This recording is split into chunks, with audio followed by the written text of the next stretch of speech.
20.000 leguas de viaje submarino, de Julio Verne.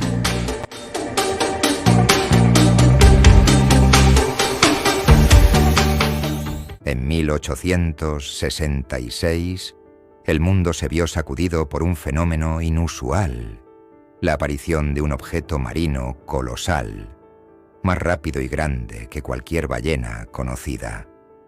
Este ser, descrito como fusiforme y fosforescente, despertó asombro y temor entre marineros y científicos, con informes que hablaban de un tamaño extraordinario, muy superior a lo aceptado por la ciencia. El 20 de julio de 1866, el vapor Governor Higginson lo avistó cerca de Australia, confundiéndolo con un escollo. Días después, el Cristóbal Colón lo vio en el Pacífico, impresionado por su velocidad al recorrer cientos de leguas. Otros avistamientos, como los del Helvetia y el Shannon en el Atlántico, confirmaron que su longitud superaba los 300 pies. Estos relatos desataron una intensa polémica entre quienes lo atribuían a un monstruo marino y quienes pensaban en un artefacto mecánico. La prensa sensacionalista llenó sus páginas de historias fabulosas, avivando viejas leyendas. El 5 de marzo de 1867, el Moravian chocó con un objeto sumergido, dañando gravemente su casco. Semanas después, un incidente similar afectó al Scotia, un barco de la prestigiosa Cunard, aumentando la preocupación mundial y llevando a exigir medidas para proteger las rutas marítimas. En 1867, el Scotia de la compañía Cunard sufrió un accidente inexplicable mientras navegaba con mar sereno y gran velocidad. Un impacto contra un objeto desconocido perforó su casco con precisión, dejando una abertura triangular de 2 metros. A pesar del daño, el barco logró llegar a puerto, causando gran conmoción. El examen del casco confirmó que la perforación fue causada por un objeto extremadamente resistente, avivando el debate sobre el origen del monstruo. Este incidente, junto con otros naufragios misteriosos, aumentó la presión social para esclarecer el peligro en las rutas marítimas. Las teorías se dividieron entre un gigantesco cetáceo y una máquina submarina de origen humano. Aunque algunos sospechaban de tecnología militar secreta, ningún gobierno admitió responsabilidad. El profesor Pierre Aronnax, experto en vida marina, concluyó que probablemente era un narval de dimensiones colosales, adaptado a las profundidades. Su opinión fascinó tanto a científicos como al público, dejando en el aire los misterios del océano. Tras los daños al Scotia, las autoridades de EEUU organizaron una expedición para cazar al narval gigante. Equiparon la fragata Abraham Lincoln, liderada por el comandante Farragut, reconocida por su velocidad y potencia. Pierre Aronnax, acompañado por su leal asistente Conseil, aceptó unirse a esta misión, atraído por los secretos del océano. También participó Ned Land, un arponero canadiense destacado por su habilidad. El Abraham Lincoln zarpó de Nueva York con gran expectación, rumbo al Atlántico Norte, donde se avistó al misterioso ser. Así comenzó una peligrosa y fascinante expedición en busca de un enigma que desafiaba toda lógica. El Abraham Lincoln navegaba hacia el Pacífico, con la tripulación ansiosa por encontrar al legendario cetáceo. Farragut ofreció una recompensa de $2.000 al primero que lo avistara. Entre los marineros, Ned Land, conocido por su destreza, se mostraba escéptico, aunque decidido a enfrentar el desafío. Durante el viaje, Aronnax y Land discutían sobre la existencia del narval gigante. Mientras el profesor defendía la posibilidad, el arponero dudaba. Si existe, será el mayor reto que haya enfrentado. admitió finalmente. Aunque la tripulación vigilaba constantemente, pasaron semanas sin resultados. La incertidumbre aumentaba, pero la habilidad de Ned y la determinación de Farragut mantenían viva la esperanza. Tras semanas de búsqueda infructuosa, el comandante Farragut decidió dar 3 días más antes de abandonar la misión. La noche del 5 de noviembre, el grito de Ned Land anunció el avistamiento. Un resplandor inexplicable iluminaba el mar, revelando una figura alargada y luminosa que se movía con gran agilidad. La persecución se intensificó al amanecer. Ned, listo para arponear al monstruo, observó cómo éste burlaba a la fragata con movimientos rápidos. A pesar de los disparos del cañón, el supuesto narval parecía invulnerable.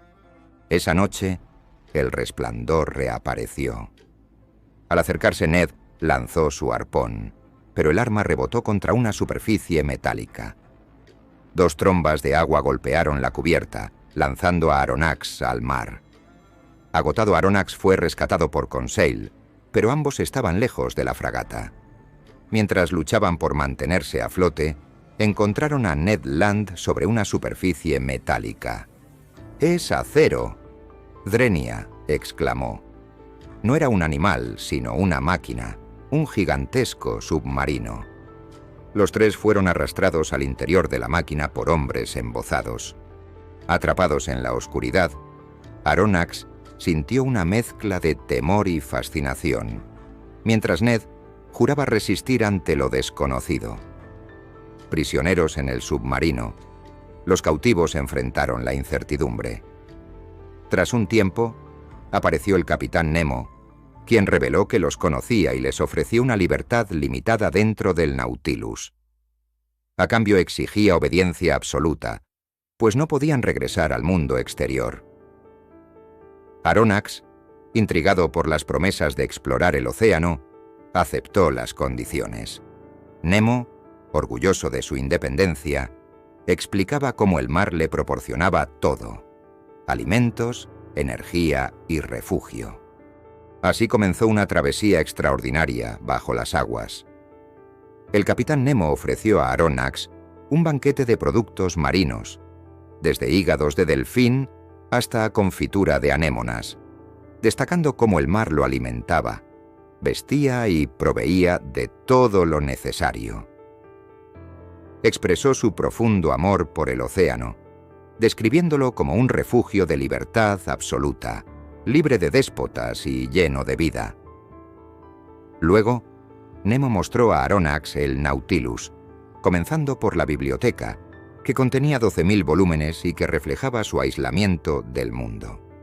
El salón, una mezcla de museo y galería de arte, albergaba pinturas de grandes maestros, esculturas, colecciones de conchas y perlas, todo recolectado personalmente por Nemo.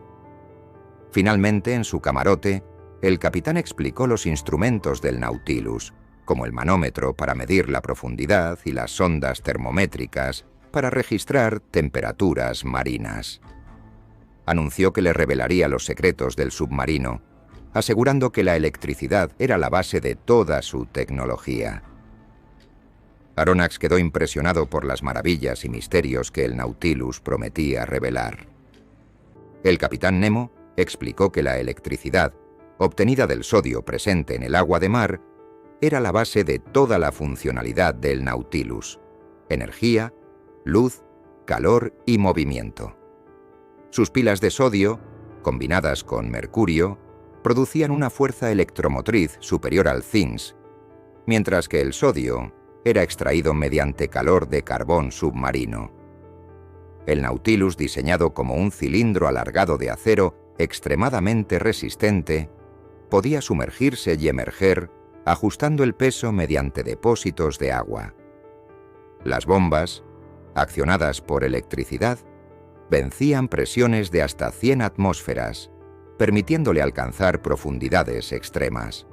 Para moverse en planos verticales u horizontales, el submarino utilizaba planos inclinados y un timón ordinario, respectivamente. Nemo mostró también cómo la cabina del timonel, equipada con cristales lenticulares de gran resistencia, permitía maniobrar el submarino bajo enormes presiones.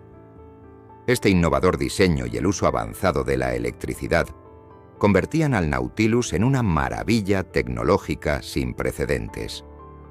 El capitán Nemo explicó que el Nautilus estaba equipado con un reflector eléctrico que iluminaba el mar hasta media milla, lo que permitía observar las profundidades con claridad. Relató que el choque con el Scotia fue fortuito y que su enfrentamiento con el Abraham Lincoln fue en defensa propia. Para él el Nautilus era una extensión de sí mismo, una obra maestra de ingeniería construida en secreto con piezas provenientes de distintos puntos del mundo y ensamblada en un islote desierto. Durante una exploración en el océano, el Nautilus ascendió a la superficie. El capitán tomó coordenadas para iniciar su viaje por el río marino Kurosibo, mientras el profesor Aronnax reflexionaba sobre el enigmático comandante y su aparente odio hacia la humanidad. Al sumergirse de nuevo, el Nautilus iluminó el océano a través de sus ventanas, mostrando un espectáculo submarino único. Ned Land y Conseil quedaron fascinados por las maravillas visibles. Conseil aprovechó para explicar la clasificación de los peces, desde óseos como la perca y el lucio, hasta cartilaginosos como tiburones y rayas, mientras Ned, con su perspectiva de pescador, se enfocaba en su calidad gastronómica. El capitán Nemo invitó a Aronnax y sus compañeros a una cacería en los bosques de la isla Crespo. Al descubrir que se trataba de una expedición submarina, Ned Land expresó su desilusión, pero Conseil decidió seguir al profesor. Nemo explicó el uso de los trajes impermeables y los equipos de respiración basados en el aparato Rouquayrol de Nairous, adaptado para resistir altas presiones. Además detalló las armas utilizadas, fusiles de aire comprimido cargados con cápsulas eléctricas mortales. A pesar de sus reservas, Aronnax aceptó participar en la expedición submarina, mientras Ned Land se mostraba reacio. Equipados con trajes de caucho reforzado, botas de plomo y fusiles de aire comprimido, los expedicionarios salieron del Nautilus para explorar los misteriosos bosques submarinos del capitán Nemo. Descendieron a una llanura arenosa, iluminada por la luz solar que alcanzaba las primeras profundidades. Allí, contemplaron un paisaje vibrante de corales y peces de colores, hasta llegar a un bosque submarino donde las plantas parecían árboles.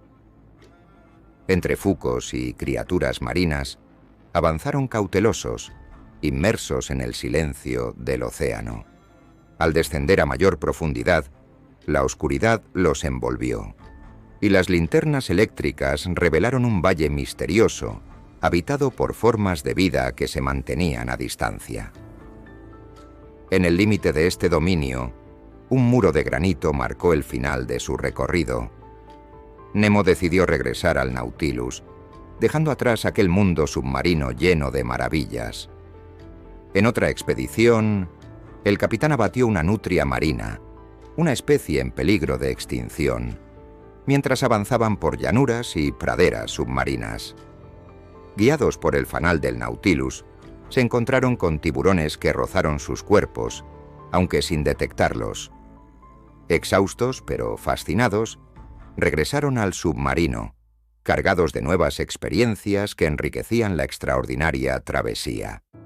Días después, el Nautilus exploró diversas regiones del Pacífico, destacando el archipiélago de las Marquesas y las islas Pomotou. Allí, Aronnax observó la formación de islas coralinas, obras de pólipos que, con lentitud, crean estructuras milenarias. El capitán Nemo reflexionó sobre el equilibrio que el océano brinda al mundo y la importancia de su biodiversidad. En su travesía, avistaron la isla de Hawái, el archipiélago de las Marquesas y las aguas de Tonga Tabú. Aquel día era Navidad, y Ned Land lamentaba no poder celebrar el Christmas, añorando sus tradiciones. El 27 de diciembre, el capitán Nemo anunció que habían llegado a Vanikoro, el lugar donde los navíos Boussole y Astrolabe de la Pérouse naufragaron en 1788. Nemo permitió a Aronnax explorar los restos sumergidos de los barcos, incrustados entre corales. Entre los hallazgos, destacaba una caja con documentos pertenecientes a la Pérouse, confirmando su trágico destino. Nemo describió cómo los náufragos intentaron sobrevivir, construyendo un tercer barco que también pereció en el mar. Tras abandonar Vanikoro, el Nautilus se dirigió hacia el estrecho de Torres, una peligrosa ruta entre la Papuasia y Australia. En el trayecto, el submarino encalló en un arrecife. Nemo, confiado, aseguró que la marea alta durante la luna llena lo liberaría. Mientras esperaban, Ned Land insistió en desembarcar en una isla cercana en busca de carne fresca. Contra todo pronóstico, Nemo accedió. El 5 de enero, los tres exploradores llegaron a tierra firme, emocionados por pisar suelo después de meses en el mar. La isla, cubierta de densos bosques y altos cocoteros, ofrecía frutos frescos que Ned y Conseil disfrutaron con entusiasmo. Ned, ansioso por cazar, expresó su deseo de encontrar animales para complementar su dieta y aliviar la monotonía alimenticia del Nautilus. Mientras exploraban, bromearon sobre los riesgos de toparse con salvajes y discutieron los encantos de una comida más variada. La excursión prometía ser una pausa refrescante en su extraordinario viaje submarino. Durante una excursión por la isla de Gueboroar, Ned, Conseil y Aronnax recolectaron frutos tropicales como el pan del árbol, plátanos y mangos, mientras Ned anhelaba cazar carne fresca. Al mediodía lograron abatir palomas para el almuerzo y, finalmente, Ned cazó un cerdo salvaje, lo que elevó el ánimo del grupo. Exploraron la selva, maravillándose con un ave del paraíso, que Conseil capturó en estado de embriaguez tras consumir nuez moscada. De regreso al Nautilus, los indígenas de la isla, armados y hostiles, lanzaron piedras y flechas, forzándolos a huir. Aunque alcanzaron el submarino con éxito, los papúes continuaron rondando, aumentando en número y acercándose con piraguas.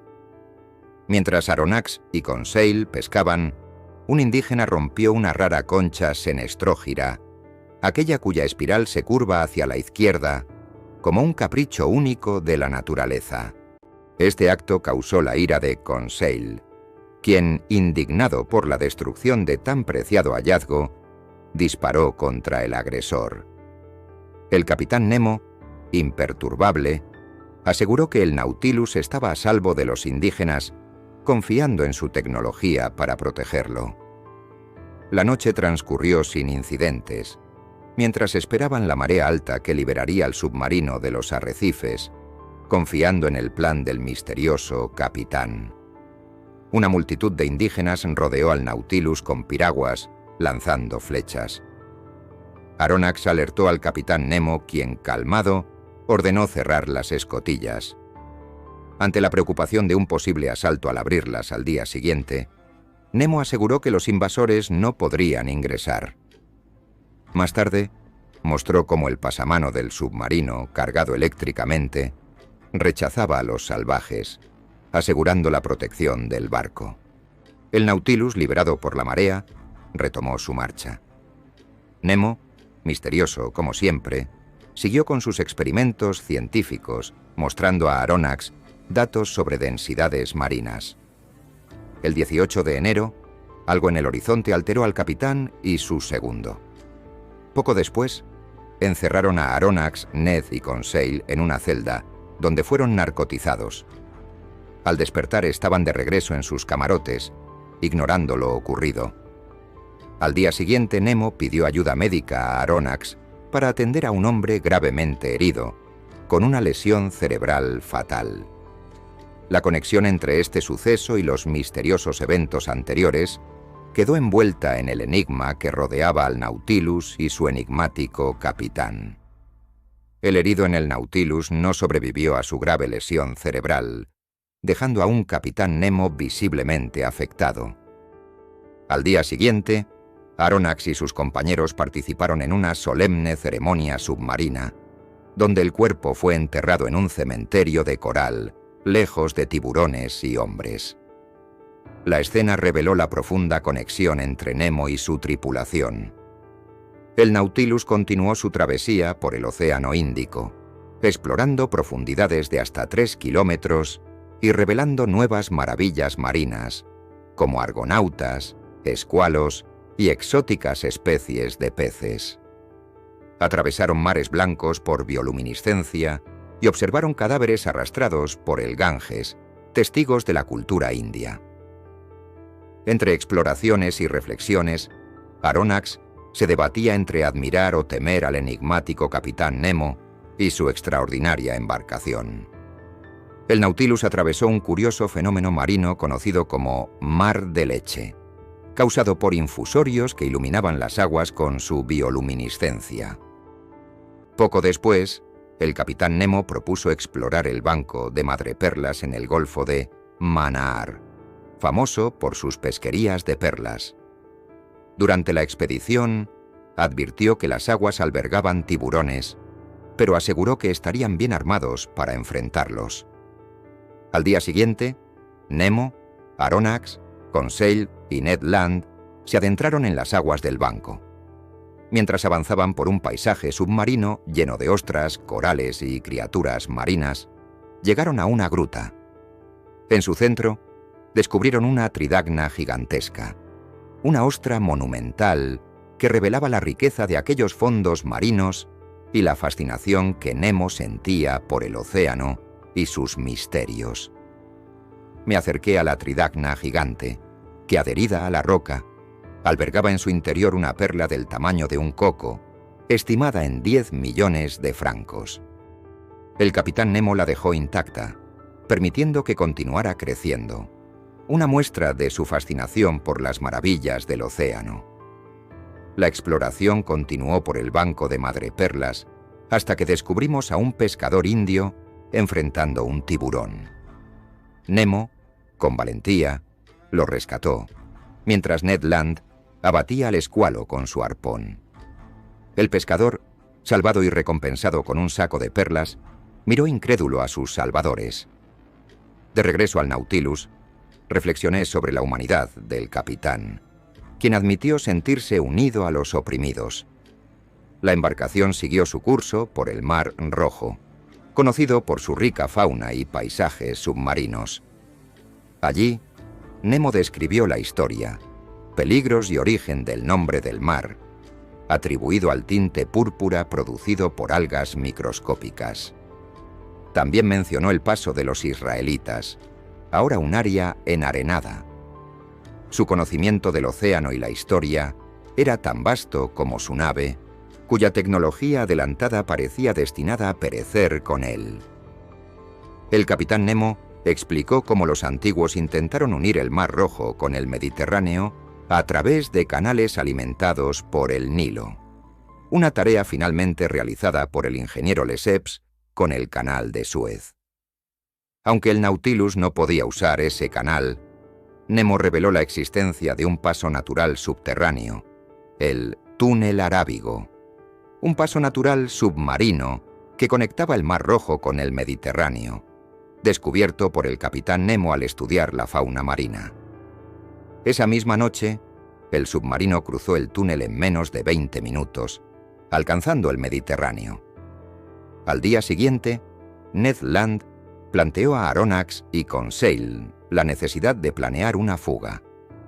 Aunque Aronnax reconoció la lógica del canadiense, insistió en que la ocasión debía ser perfectamente favorable, ya que un intento fallido los condenaría. Ned aceptó liderar la huida si surgía la oportunidad, mientras la discusión quedaba en suspenso, con la esperanza de que el destino les ofreciera la ansiada libertad. El Nautilus cruzó el Mediterráneo en 48 horas, a gran velocidad, y sin emerger más que lo necesario para renovar el aire. Entre Sicilia y Túnez, sortearon un alto fondo submarino, un vestigio de antiguos istmos que unieron Europa y África. La prisa del capitán Nemo en estas aguas parecía reflejar su desagrado por un mar cargado de recuerdos. A pesar de la velocidad, Aronnax y Conseil lograron observar peces como lampreas, rayas y atunes que competían con el submarino, así como restos de naufragios en las profundidades. En su trayecto, el Nautilus iluminó navíos hundidos, atrapados en un silencio espectral, símbolos de las catástrofes del caprichoso Mediterráneo. Finalmente, la travesía confirmó las tensiones internas del capitán Nemo, quien, evitando toda cercanía con la superficie y las costas, parecía huir de un pasado inconfesable.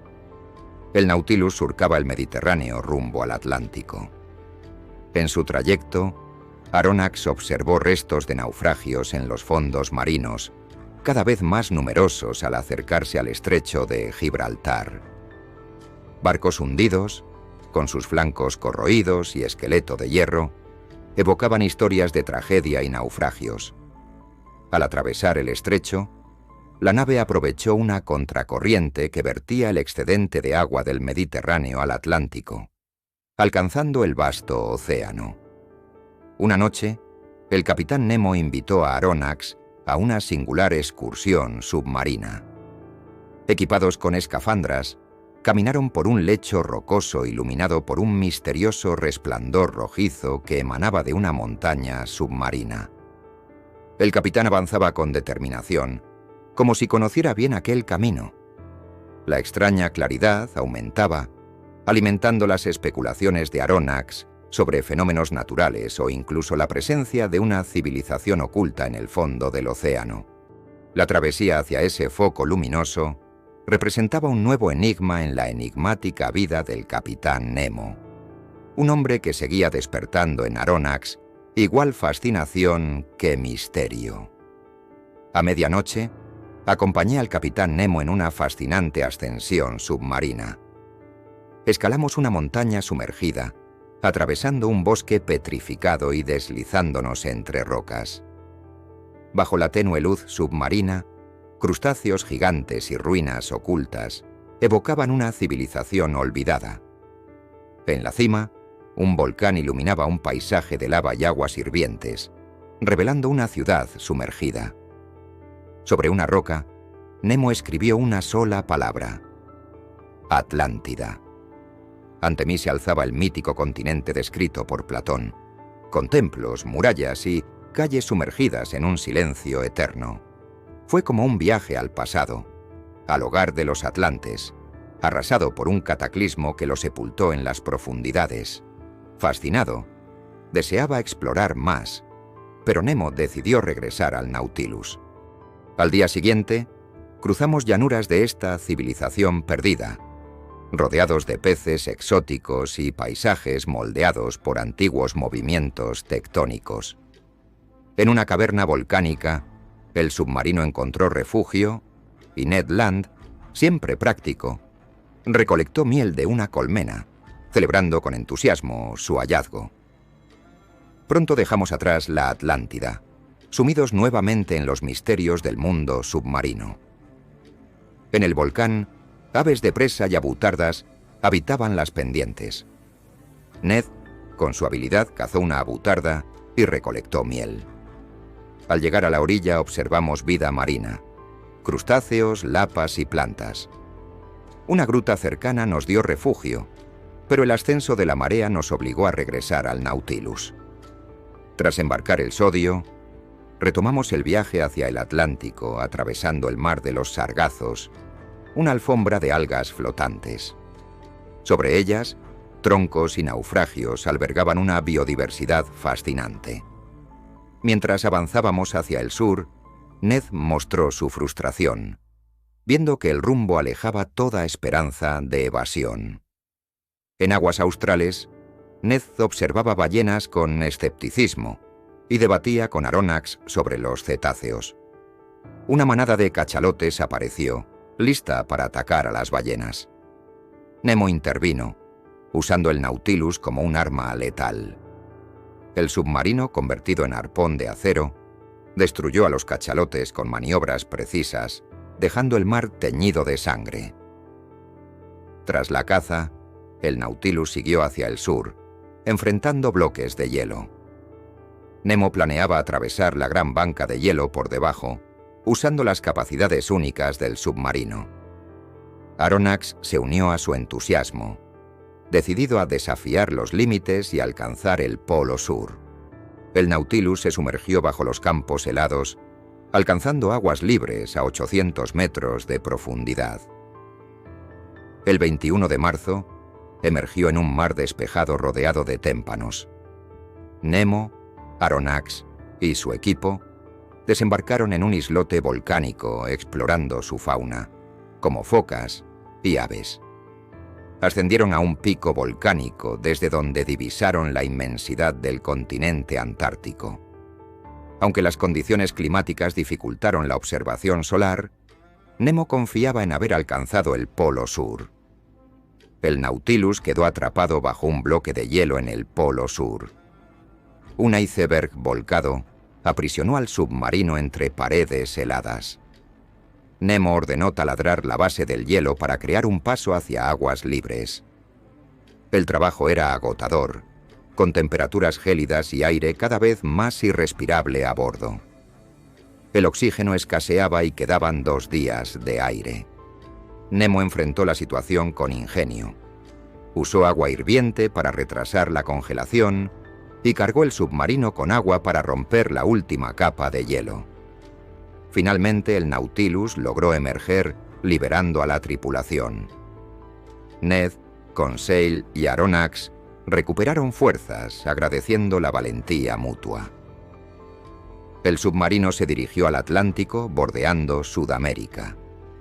Pasamos por las Malvinas y la desembocadura del Amazonas, recolectando víveres y estudiando fauna marina. Ned seguía planeando la fuga, preguntándose si Nemo liberaría a sus prisioneros. El capitán, más taciturno desde el incidente con los pulpos, evitaba encontrarse conmigo. Aunque la vida a bordo era cómoda, la nostalgia y la necesidad de libertad eran abrumadoras. Navegando por el Golfo de México y el Gulf Stream, observamos peces luminosos, medusas y cefalópodos. Ned, desesperado, insistió en hablar con Nemo. Aunque lo consideraba inútil, accedí. Al día siguiente confronté al capitán sobre nuestra libertad. Sin rodeos afirmó que nadie abandona el Nautilus. Informé a mis compañeros y Ned, frustrado, decidió escapar a toda costa. Mientras tanto, el submarino enfrentó un huracán frente a Long Island, desafiando olas y viento con admirable resistencia. Nemo, desde la plataforma, parecía fundirse con la furia de la tormenta. Tras la tempestad, el Nautilus se dirigió hacia Europa, llegando al banco de Terranova. El 1 de junio, se detuvo en un punto del Atlántico. Desde los ventanales, vi un naufragio cubierto de conchas. Le Vengeur, un navío republicano francés que prefirió hundirse hace 74 años antes que rendirse. Nemo recordó solemnemente su heroico final. ¡Viva la República! La detonación de un cañonazo alertó a Ned, Conseil y a mí. Un buque de guerra se acercaba al Nautilus, disparándole sin tregua. Ned propuso saltar al agua y buscar refugio en el barco, pero la aparición del capitán Nemo truncó cualquier intento. Con un gesto feroz, desplegó un pabellón negro y, en un acto cargado de odio, prometió hundir al enemigo. A pesar de nuestras súplicas, el capitán ordenó nuestra retirada. Desde el salón, escuchamos cómo el Nautilus aceleraba hacia su presa. Un choque breve pero contundente anunció el impacto. El buque se partió.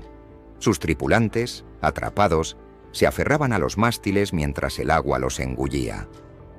Vimos su hundimiento a través de los ventanales, testigos impotentes de aquella tragedia. Cuando todo terminó, el capitán Nemo, implacable y silencioso, se retiró a su camarote. Allí, frente a los retratos de una mujer y 2 niños, rompió en sollozos, mostrando una humanidad devastada por el dolor y la venganza. Tras la venganza del Nautilus, el capitán Nemo desapareció, y la nave, envuelta en tinieblas y silencio, se precipitó hacia los mares boreales a una velocidad vertiginosa. Durante días, no hubo rastro de su tripulación. La atmósfera era opresiva. Ned Land, al borde del delirio, propuso finalmente huir. Esa noche, mientras la nave surcaba aguas agitadas, preparamos nuestra evasión. Antes de partir escuché al capitán tocando el órgano en un éxtasis melancólico. Me deslicé por los corredores del Nautilus sin ser visto y atrapando sus últimas palabras. «Dios Todopoderoso, basta, basta». Su angustia me estremeció. Al llegar al bote, Ned y Conseil ultimaron los preparativos, pero entonces un clamor resonó en la nave. ¡El Maelstrom! ¡El Maelstrom! Nos encontrábamos atrapados en el terrible torbellino noruego. El Nautilus, girando en espiral, arrastraba nuestro bote hacia el abismo. Desprendidos, finalmente, fuimos lanzados violentamente al torbellino. Entre el estruendo de las aguas y el horror del momento, un golpe en la cabeza me sumió en la inconsciencia. Así concluyó nuestro viaje bajo los mares. ¿Cómo escapamos al Maelstrom? No lo sé. Al recuperar la conciencia, me encontré en una cabaña de pescadores en las islas Lofoden, junto a Ned y Conseil, sanos y salvos. Nos abrazamos emocionados, agradeciendo estar vivos. Ahora, mientras espero un vapor para regresar a Francia, reviso este relato, fiel y sin exageraciones, sobre nuestra expedición de 20.000 leguas submarinas a través de océanos y mares. ¿Qué habrá sido del Nautilus y del capitán Nemo? ¿Sobrevivieron al Maelstrom? ¿Siguen explorando o vengándose bajo el océano? Espero que el odio se haya extinguido en su corazón y que, si aún vive, el capitán Nemo continúe como un sabio, contemplando las maravillas de su mundo acuático. Su destino, extraño y sublime, ha dejado en mí una profunda huella. A la eterna pregunta del Eclesiastés, ¿quién ha sondeado las profundidades del abismo? 2 hombres tienen ahora derecho a responder: el capitán Nemo y yo.